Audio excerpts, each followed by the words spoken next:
The failure to act with sufficient ambition to avert the climate catastrophe will be the greatest moral failure of our time. Making changes takes courage, and if we don't change things, we won't have a future. I'm an environmentalist. A lot of people don't understand that. I think I know more about the environment than most people. You have stolen my dreams and my childhood with your empty words. Change is coming, whether you like it or not. Zero carbon. East off. Hello and welcome to Zero Carbon Easter. I'm Ian Collins. This is episode 18 on our eco journey through the issues that are dominating more headlines today than at any other time in our history. The one thing we always hope, almost pray for, frankly, are that the powers that be crammed in those opulent offices in Westminster might just be listening and adopt at least a nugget of the wisdom that's regularly thrown out from this podcast. If you're unaware of what we do, here's a brief explainer. This series is all about the views, campaigns and inner thoughts of one man, Dale Vince. The entrepreneur and environmentalist built his success in the green energy sector. He's the owner of Ecotricity, the world's first green energy company. He's also the chairman of Forest Green Rovers. Can we just start, if we could, Dale, on the football thing? Done and dusted for this season, of course. We spoke about this in previous episodes. But what's the latest with the stadium? Because we've had a lot of emails and people saying, you know, it looks great. They've looked at the plans. Everything seems to go ahead. We know you had a little bit of jip from local authorities and certain politicians. But what's the deal at the moment? Where are we? Yeah, we had a run-in with the Secretary of State, Robert Jenrick, the one that's in all that trouble now for supporting, was it Richard Desmond, the ex-porn baron's massive redevelopment in London. He rushed it through and then admitted he'd acted unlawfully. So that guy toyed with the idea of calling our application in just after the election and sat on it for 4 months and then decided that he wouldn't. That cleared the way for the council, Stroud Council, to agree with us their legal agreement, which we've done, and now we're just days away from agreeing one with the county council. When that's done, we'll be holding the piece of paper that is planning permission for the stadium, which is fantastic. And then we can get into detailed design work with the architects for the stadium. We've got some other obstacles to overcome as well. We're going to work with the council on a master plan for the site, for the local plan, which goes to inquiry next year. This means the Green Tech Business Park is coming back as well, the 4,000 job business park that we originally proposed. Massive. And last week we submitted a planning application for 2 training pitches for Forest Green on the site. That's just the beginning of what will be a training complex. But we hope to start building those soon so that we can be doing a bit of training on them next spring. It's kind of strange, isn't it, when you... Yeah, when I was sort of reading through, and we've discussed it a number of times, what the kind of idea behind this is, in addition to football. You mentioned the business park and the whole green veneer and detail and everything that goes with this. You know, once in a while you'll read one of those stories, you know, I don't know, in the Daily Mail of a celebrity who wants to build a fairground in their garden. They whinge because they didn't get planning permission. You think, well, I can kind of see why you didn't get planning permission. A Ferris wheel going around the estate probably isn't a good look. Something like this, you do scratch your head and think, what is the point where somebody looks at that and says, that's not a good idea?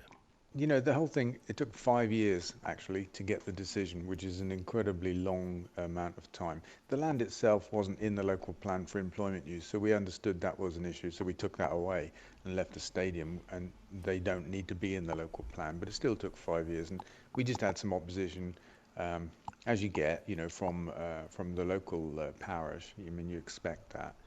But then everything else is just a bit hard to explain. I think the county council were incredibly slow on the traffic side.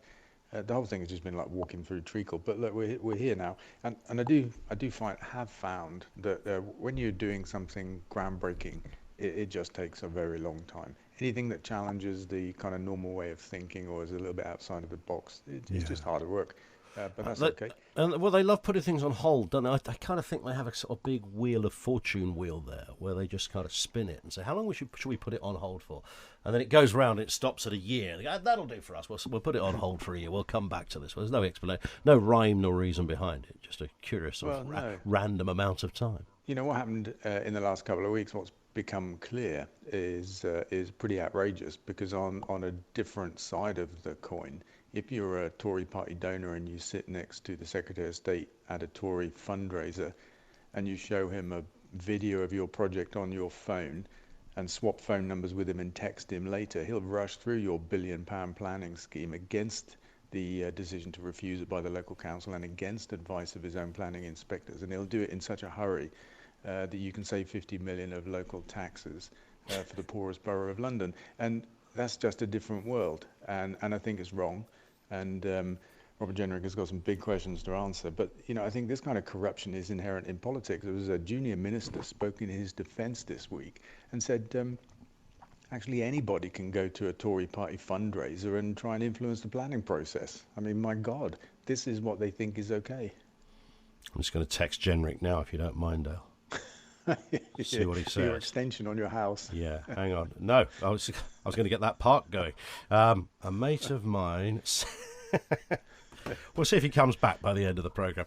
Let's get into some other stuff here. Sizewell C, what's going on here? This is the cost of a new Sizewell C, the nuclear plant, has been put at around about 20 billion quid. What are you making of this?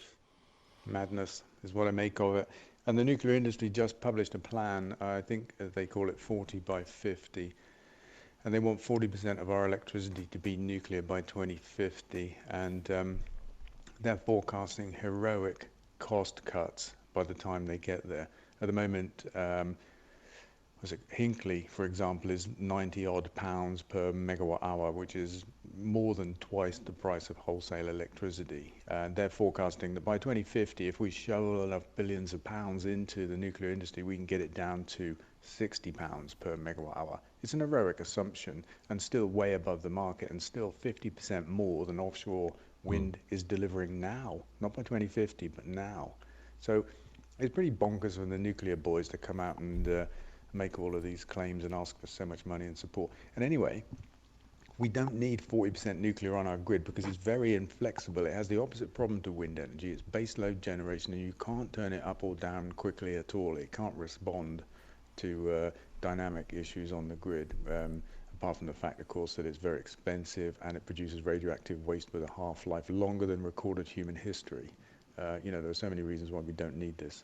One would assume, given the kind of telephone number sort of figures that are involved in running, owning, profiteering from these kind of endeavours into the nuclear world, it's incredibly attractive for some people to advance these arguments. I mean, this is their business, they would say, after all. Does that then become a battle between your world and their world when it comes to the environment departments and the kind of energy debates? Yeah, I think it always has been, and I think there's a degree to which the Conservative Party is seduced by the notion of big business, big, complicated, technical stuff like nuclear, and big industries like the fossil fuel industry, and by contrast, renewables are very simple, very clean, and actually the cheapest, and that doesn't appeal to them, and I don't understand why, but it must be something in their makeup that they prefer the uber-technical, uber-expensive solutions like nuclear to the here and now cheap and cheerful renewable energy. Yeah, it's interesting because we talked on the last episode about the kind of record-breaking coal-free run we've just had. Has that kind of come to a stop? Yeah, in the most unfortunate of circumstances. We have Drax to thank for it. They fired up one of the... Just explain who Drax are. This is the Yorkshire company, right? Yeah, Drax is a massive ex-coal power station. It's mostly ex-coal. They've started burning 150-year-old trees instead and calling it green and sucking in 1.3 billion of public money to support that, which is an outrage. But they've got some coal-guzzling furnaces left, and they fired one up just for maintenance purposes and put coal onto the grid and broke the 2-month run. Bad of them. Did they not realise what they were doing? Did somebody? Maybe they did. I have an image of some kind of work experience running over the hill going, no, don't, oh, you've done it, just as they pressed the button. I think it's more likely they did know what they were doing and that, you know, they weren't happy to see these headlines of the coal-free run that we were having and predictions of the end of coal and stuff, so they just broke it, just fired it up and can't talk about it now, can we, because it's stopped. It's just on that point about, I hear this in lots of areas, the word renewable has to be and must be scrutinised when a company throws that word in. There is many examples and reasons to be suspicious when somebody says this is renewable, regardless of what they're talking about. Yeah, Drax have been a good example of that lately. There was a press report a couple of weeks ago that said the material that they're burning is known as biomass. It's organic material. In this case, it was wood waste from some kind of forestry activity. The report said, actually, it's from trees that take 150 years to regrow. Now, Drax are claiming that they're carbon neutral when they burn this wood waste, because trees are carbon neutral because you can grow them again. But a 150-year period is nonsense. We've got to become zero carbon in the next 10, 20 at the most. So 150 years is a joke. And we put it to Drax over social media. We said, is this true, guys?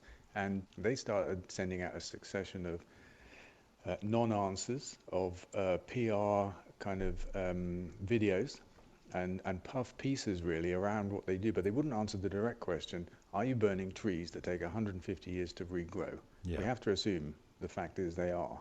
And they're shipped all the way from America. So there's that too. You have to question it. I mean, you don't have to question it. It's obviously wrong. It's fake. It's not green energy. It's not carbon neutral. And it's just business as usual. Instead of burning coal, they're burning trees. Yeah. I mean, it's almost a case for keeping up that question on a weekly basis, isn't there, to them, just to see if you do eventually get a reply. Maybe firing up their coal station was the answer. That was the kind of middle finger to us. They're like, here we go. Here's a question from Amy on Twitter. I agree with not eating animals, but how on earth can you support PETA? This, of course, is the Animal Rights Campaign group. I don't know why Amy is not enamoured with PETA. What could they have done to upset somebody? Yeah, they do seem to have upset a few people. I see that on social media whenever they run a campaign. We often join in, and you get people saying, yeah, but not PETA, and I don't understand why. I think for some people, they're just a little bit too extreme in what they say and what they do. But PETA are about animal protection, and PETA don't eat animals either. In this particular case, they began a campaign for the law to change. At the moment, the law obliges schools in England, I don't know if it's the whole country, but definitely in England, to put meat and dairy on the menu like every day of the week. It's by law. And they started a campaign to say, that shouldn't be that way. Schools should be able to set their own menus, and as long as it's, nutritionally complete, that should be fine. I agree with that, so we supported that. And I don't understand opposition to that campaign. They came to prominence, really. It was the fur campaign. Remember that? There was the famous catwalk ad they had a few years ago where you had this kind of bloody scene on a catwalk as models were wearing items of fur. And I think that to me, I remember that sort of putting them very much on the map as an organisation. Yeah, they're provocative. And I think for some people, they sensationalise issues and that kind of stuff, and they don't like it. But, what actually happens in fur farms, what actually happens in factory farms is abominable. And, I think sticking this in front of people is justifiable, actually. Here's another point. We just sort of touched on this, but I think we should just go back to it a little bit about the costs involved in offshore.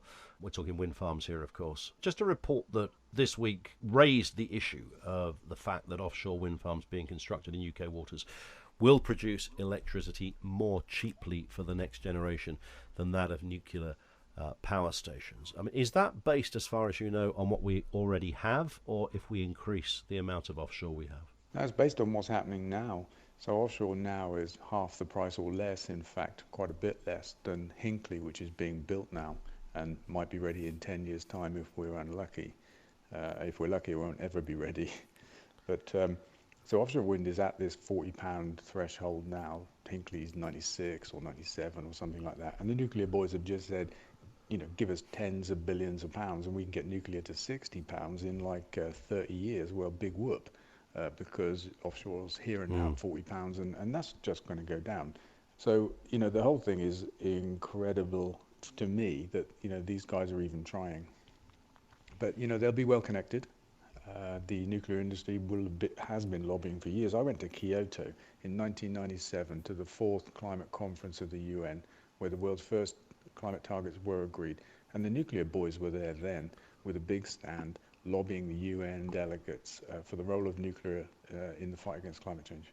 well organised, well funded, and anything you can't do effectively is build a nuclear power station. Yeah, and you have to indeed without asking for other people's money in doing so. It's going well over budget. I mean, all indeed. these nuclear power stations around the world, there isn't a single one that's come in on budget or on time. I mean, the guys building Hinkley have yet to build one anywhere in the world. They're like 10, 20 years overdue, billions of pounds overdue in France, in other countries. So the chance of finishing Hinkley, anytime soon, I think are quite slim. Let's hear from our friend, Donald Trump. COVID-19, COVID. There's never been anything where they have so many names. I could give you 19 or 20 names for that, right? It's got all different names. Wuhan. Wuhan was catching on. Coronavirus, right? Kung flu, yeah. Kung flu. For some reason, he keeps coming back to this Kung flu thing. That the more he's told that it's not only inaccurate, but it's also a bit offensive as well. Not very nice. It's a generalisation. It's got all of these facets to it. But the more Trump is told these things, he kind of doubles down and increases the amount of time he does it. Yeah, I think for Trump, the reaction is how he measures success. Doesn't matter if it's a good or a bad reaction, as long as he's getting one, he's being successful. And China are the new villain for him. In this election in November, it'll be China. The big focus will be on economics, the virus, the security threat, all aspects of China. Last election, it was about Mexican rapists and immigrants and the need for a wall on the southern border, which didn't get built, by the way. The coming election's all going to be about China. It's just the way the man rolls. Yeah, indeed. Question from Paul on Facebook. Tranmere fan here. I didn't like you until I heard this podcast, Dale.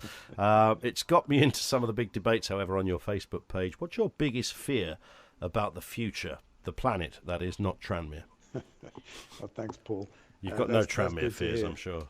No, but that's good to hear. Because I'm not anti-Tranmere, but I'm pro all of these environment issues, and I think that's the much more important thing. Football for me is a great way to communicate these issues. So been able to reach a Tranmere fan, then that's brilliant. My greatest fear, I don't really have one. I'm not driven by anxiety and stuff like that. I kind of just see the way the world is, and I try to change it. But if you ask me to predict what's going to happen, I think that we'll be too late to deal with climate change, and we'll have a massive impact from it. It will be very hard to slow down.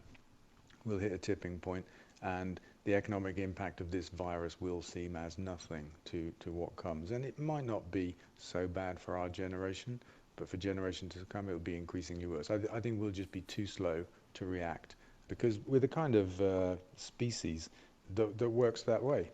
Until things are really bad, we won't take something seriously, and I guess that's my prediction. Not so much fear, because I say I'm, in some respects, not bothered. I'm a bit of a fatalist, but I'm bothered enough to dedicate my life to trying to stop it from happening, if that makes sense. Sounds like a contradiction, but no, I got often it. feel that. I get it. Let's just finish on a couple of food-related issues. Pop star Lizzo reveals she's gone vegan. So I guess in the world, if you're a vegan, you need high-profile people to help that message along the way, Dale. Yeah, I think it's brilliant. I think veganism is not short of high-profile adopters and advocates, but yeah, I think it's brilliant.